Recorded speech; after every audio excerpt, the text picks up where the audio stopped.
Pushpa 2 team Allu Arjun సంధ్య theatre ఘటన మీద తీవ్ర మనస్తాపం చెందారు. చనిపోయిన రేవతి కుటుంబానికి పుష్ప టీం 2 అండగా నిలుస్తుందని హాస్పిటల్లో ఉన్న బాలుడు శ్రీతేజ్ కోసం సింగపూర్ నుంచి స్పెషల్గా ఓ ఇంజెక్షన్ను కూడా తెప్పించిందట. ఎప్పటికప్పుడు శ్రీతేజ హెల్త్ అప్డేట్ల గురించి బన్నీ పుష్ప 2 టీం తెలుసుకుంటూ కావాల్సిన సాయం అందిస్తూనే ఉందట. సంధ్య థియేటర్ ఘటనలో రేవతి అనే మహిళ మృతి చెందింది. రేవతి కుమారుడు శ్రీతేజ్ క్రిటికల్ పొజిషన్లో ఉన్నాడు.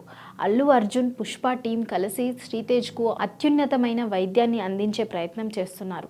శ్రీతేజ్ త్వరగా కోలుకోవాలని పుష్ప టీం చేయని ప్రయత్నం అంటూ లేదట. తాజాగా సింగపూర్ నుంచి ఓ స్పెషల్ ఇంజెక్షన్ను తెప్పించారట. ఇక శ్రీతేజ్ ఆరోగ్యం హెల్త్ అప్డేట్ల గురించి అల్లు అర్జున్ ఎప్పటికప్పుడు తెలుసుకుంటూనే ఉన్నాడట. సంధ్య థియేటర్లో పుష్ప 2 ప్రీమియర్ ప్రదర్శన సమయంలో జరిగిన తొక్కిసలాటలో రేవతి అనే మహిళ మరణించిన సంగతి తెలిసిందే. శ్రీతేజ్కు అప్పటికప్పుడు పోలీసులు సిపిఆర్ చేశారు. వెనువెంటనే హాస్పిటల్కి తరలించారు.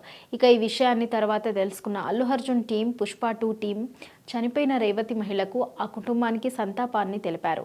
శ్రీతేజ్ ట్రీట్మెంట్ గురించి ఎప్పటికప్పుడు తెలుసుకుంటూనే ఉంటున్నారు. అల్లు అర్జున్ రేవతి కుటుంబానికి చేదోడు వాదోడుగా ఉండేందుకు ఓ 25 లక్షలు ప్రకటించిన సంగతి తెలిసిందే.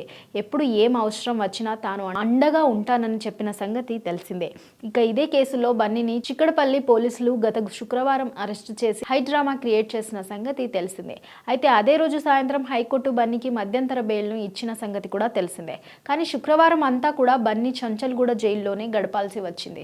శనివారం ఆయన్ను విడుదల చేసిన సంగతి తెలిసిందే. ప్రస్తుతం శ్రీతేజ్ హెల్త్ గురించి అటు అల్లు అర్జున్, ఇటు నిర్మాతలు రవిశంకర్, నవీన్, ఎర్నేని, దర్శకుడు సుకుమార్తో పాటు పుష్ప 2 టీం అంతా అప్డేట్లు తెలుసుకుంటూనే ఉన్నారట. కావాల్సిన వైద్య సదుపాయాలన్నీ ఏర్పాట్లు చేస్తున్నారట. శ్రీతేజ హాస్పిటల్ ఖర్చు అల్లు అర్జున్తో పాటు మైత్రి మూవీస్ నిర్మాతలు చూసుకుంటున్నారట. మరి ఆ బాలుడు త్వరగా కోలుకొని బయటకు వస్తే అల్లు అర్జున్ పుష్ప 2 టీంతో పాటు ప్రజలంతా సంతోషిస్తారు.